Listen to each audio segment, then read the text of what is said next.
Hello students, how are you. अब है हमारा इसी लेसन का खनिज पदार्थ का सेकंड पार्ट। हम आए हुए थे पेज नंबर 189 पर। क्वेश्चन नंबर है तीसरा, विश्व में कोयले के उत्पादन और वितरण का विस्तृत वर्णन कीजिए। आज हम इस पार्ट में कोयले के बारे में और पेट्रोलियम के बारे में विस्तार से अध्ययन करेंगे। तो आइए चलते हैं थर्ड क्वेश्चन पर। तो कोल जो है हमारे लिए आधुनिक युग का प्रमुख संसाधन में हम कह सकते हैं कि भी कोयला ही हमारा प्रमुख जो है उद्योगों का आधार रहा है और इसे हम उद्योग की जननी, मदर ऑफ इंडस्ट्री भी कहते हैं। तो कोयले का बहुत सारे उद्योगों में रॉ मटेरियल के रूप में इस्तेमाल किया जाता है। बचे हुए कोयले से जो है हम कोल तार, मेथनॉल या बेंजोल इत्यादि में भी जो रासायनिक उद्योग हैं, हमारे केमिकल इंडस्ट्री हैं, उनमें प्रयोग करते हैं, जिसमें रंग रोगन का काम है, रबड़ का है, रिबन का है, प्लास्टिक का है। तो बहुत सारी जो वस्तुएं तैयार करने में भी हम इसका प्रयोग करते हैं। तो इसको अगर हम बात करें, इतनी ज़्यादा चीज़ों में इंडस्ट्री में यूज़ होता है, तो उसी तरीके से हम इसको काला सोना के रूप में भी जानते हैं कि भी काला सोना क्या है, कोयला। और कोयले को औद्योगिक क्रांति का आधार माना जाता है। इंडस्ट्रियल रेवोल्यूशन का जो प्रमुख बेस है वो इसको माना जाता है। तो बहुत सी सीमा तक आधुनिक सभ्यता कोयले पर ही निर्भर है कि भी आज भी हम बड़े पैमाने पर दूसरे हमारे पास एनर्जी रिसोर्सेज हैं, लेकिन कोयले पर डिपेंड आज भी बहुत ज़्यादा मात्रा में हम हैं। तो रचना और कोयले की किस्मों की अगर हम बात करें तो कार्बन की मात्रा पर डिपेंड करता है कि भी कोयले की किस्म क्या है। तो इस तरीके से 4 प्रकार का कोयला है। सबसे जो है फर्स्ट नंबर पर आपका है पीत कोयला। यह बहुत ही लो क्वालिटी का भूरे रंग का कोयला होता है, जिसमें 30% से भी कम मात्रा में कार्बन की मात्रा पाई जाती है। प्राइमरी स्टेज में जो है इसका उत्पादन होता है। तो लो क्वालिटी का कौन सा है, पीट कोयला। उसके बाद लिग्नाइट है 45 से 60%, जिसमें कार्बन की मात्रा होती है। ताप विद्युत में इसका प्रयोग काफ़ी किया जाता है, धुआं काफ़ी निकलता है। तीसरे नंबर का बिटुमिनस जो कोल है वो आता है 50 से 70% कार्बन की मात्रा। कुकिंग कोल भी इसको कई बार कह देते हैं।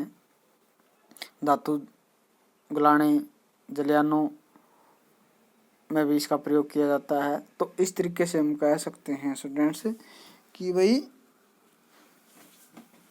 कार्बन की मात्रा पर डिपेंड है कि भी जितनी ज़्यादा कार्बन की मात्रा इसके अंदर होगी उतना ही अच्छा जो कोयला है वो कहलाएगा। चौथे नंबर पर हमारा आता है एंथ्रेसाइट कोल की भी सबसे उत्तम प्रकार का कोयला इसको हम कहते हैं। बेस्ट क्वालिटी का कोल इसको हम कहते हैं, जिसमें 80% से 95% तक कार्बन की मात्रा जो है वो होती है। धुआं बिल्कुल बहुत ही कम मात्रा में निकलता है, काला रंग इसका होता है और बहुत ही कम भंडार जो है इस कोयले के देखने को हमें मिलते हैं। तो कोयले के भंडारों की अगर विषय में बात करें तो वितरण जो है, डिस्ट्रीब्यूशन जो है बहुत ही असमान मात्रा में है। यानी कहीं पर तो कोयले के नाम मात्र के भंडार पाए जाते हैं, कहीं पर बिल्कुल भी नहीं है और कहीं पर बहुत ज़्यादा मात्रा में हमें कोल के जो भंडार हैं वो देखने को मिलते हैं। तो इस तरीके से भंडारों की अगर बात करें तो दक्षिणी गोलार्ध के देशों में बहुत कम भंडार देखने को मिलते हैं और उत्तरी गोलार्ध में काफ़ी ज़्यादा हैं। तो प्रतिशत पर बात करें भंडारण पर, ये उत्पादन नहीं है, ये भंडारण की बात है। कहाँ पर उपलब्ध संसाधन है कोल के, सबसे पहले रूस है 53% के साथ, फिर USA 27%, चीन 10% के साथ, पश्चिम जर्मनी 3%, ऑस्ट्रेलिया 2% और भारत 1% उत्पादन करता है। यानी भंडार यहाँ पर हैं। उसके बाद कोयले के उत्पादन की बात करें तो उत्तरी अमेरिका, यूरोप संसार का लगभग 70% कोयले का उत्पादन करता है और उद्योगों का विकास जो है दक्षिणी महाद्वीपों के कोयले की कमी के कारण नहीं हो पाया है, कि पहले ही आपको बताया कि भी उद्योगों का आधार है कोयला। और उत्पादन की अगर बात करें तो चीन सबसे ज़्यादा उत्पादन करता है कोयले का विश्व में, उसके बाद रूस, यूएसए, जर्मनी, दक्षिण अफ्रीका, पोलैंड, ऑस्ट्रेलिया और फिर भारत का नंबर आता है 5% के साथ उत्पादन में, कि भी इतना हम उत्पादन करते हैं। उसके बाद मुख्य जो उत्पादक हैं रूस की अगर हम बात करें तो कोयले का तीसरा बड़ा उत्पादक देश है। काफ़ी ज़्यादा मात्रा में जो है कोयले का उत्पादन यहाँ पर होता है। बहुत सारे क्षेत्र हैं जिसमें यूक्रेन, डोनबास कोयला क्षेत्र है, कजाकिस्तान का क्षेत्र है, रूस का और यंगसी नदी के आसपास का जो क्षेत्र है जिसमें यूराल और साइबेरिया का क्षेत्र भी आता है। तो इस तरीके से रूस में भी काफ़ी मात्रा में उत्पादन होता है। उसके बाद यूएसए की बात करें तो दूसरा बड़ा कोयला उत्पादक क्षेत्र है। विश्व के उत्तम कोयले के भंडार यहाँ पर मिलते हैं। तो इसमें अल्पेशियन कोयला क्षेत्र है, उत्तरी और दक्षिणी क्षेत्र और मध्यम क्षेत्र में इसको बांटा गया है, जहाँ पर कोयले के विस्तृत और अच्छी क्वालिटी के भंडार हैं।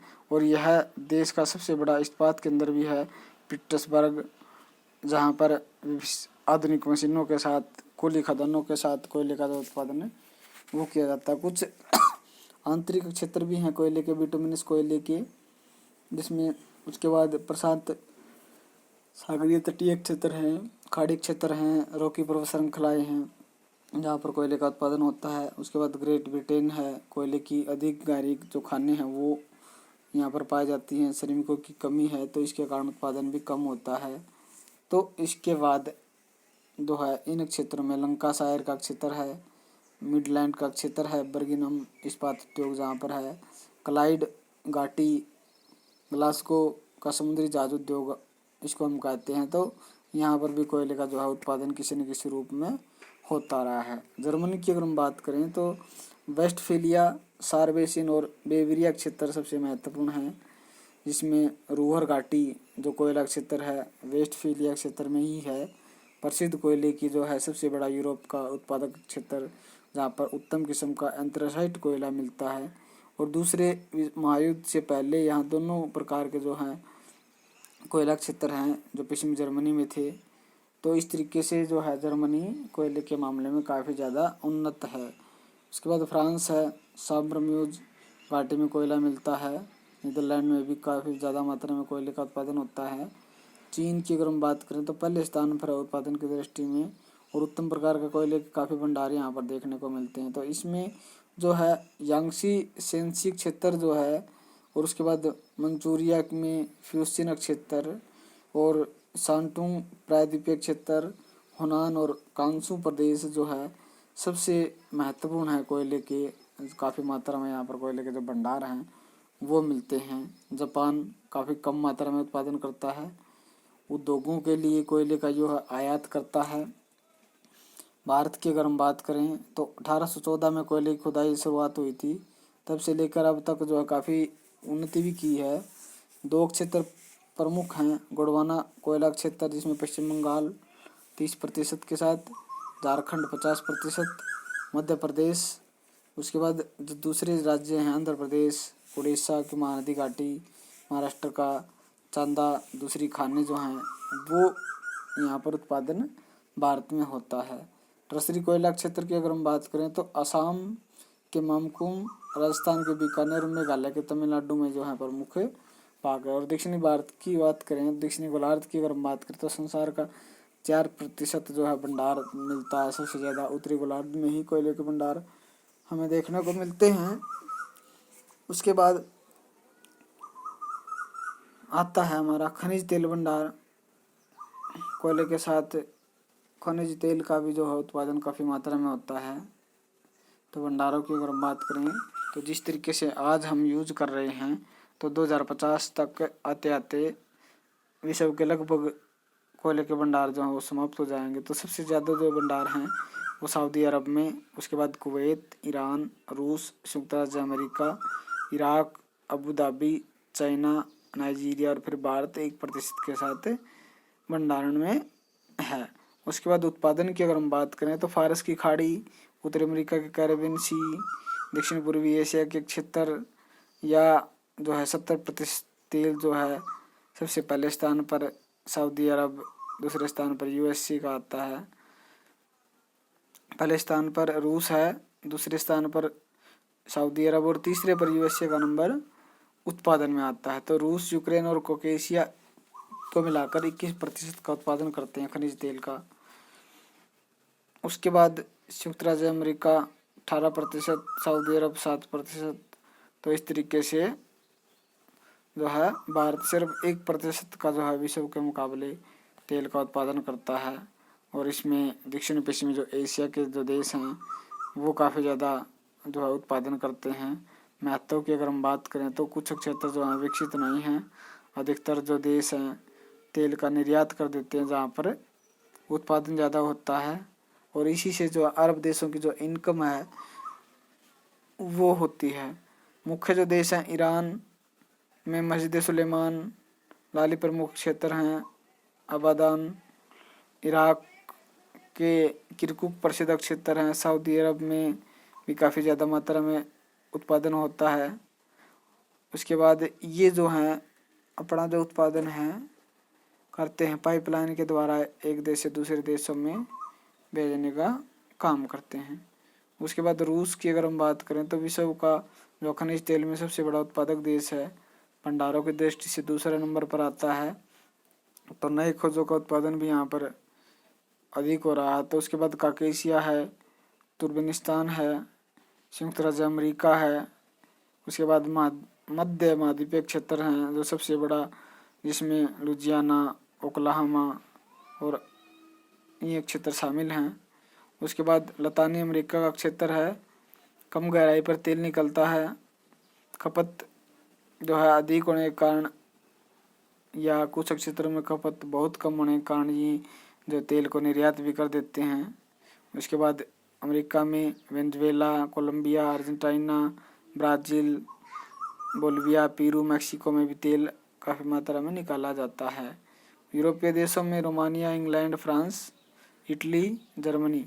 एशिया की अगर हम बात करें तो चीन, जापान और भारत, सऊदी अरब, तो काफ़ी ज़्यादा इन क्षेत्रों में ही तेल का उत्पादन होता है। उसके बाद जापान है, इंडोनेशिया है, भारत में असम में तेल का उत्पादन होता है। उसके बाद डिगबोई एक क्षेत्र है भारत का, सुरमा घाटी है, नहरकटिया है, गुजरात का क्षेत्र है। तो उसके बाद सबसे जो ज़्यादा है वो मुंबई हाई में ही इसका उत्पादन होता है। तो इस तरीके से भारत में जो है प्रति वर्ष 40 लाख टन तेल निकालने का लक्ष्य है।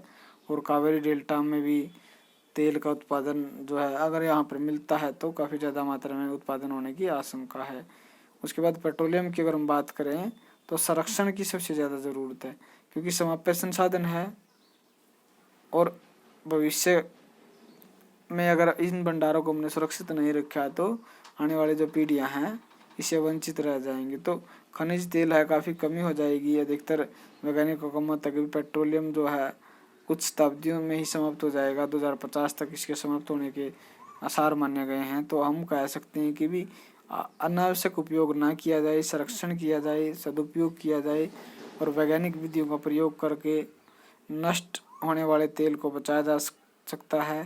दूसरे संसाधनों का प्रयोग किया जा सकता है, नए क्षेत्रों की खोज की जा सकती है और धीरे धीरे तेल निकालने के कुओं में जो है उच्च दाब रहता है तो तेल के भंडार अधिक समय तक चल सकते हैं।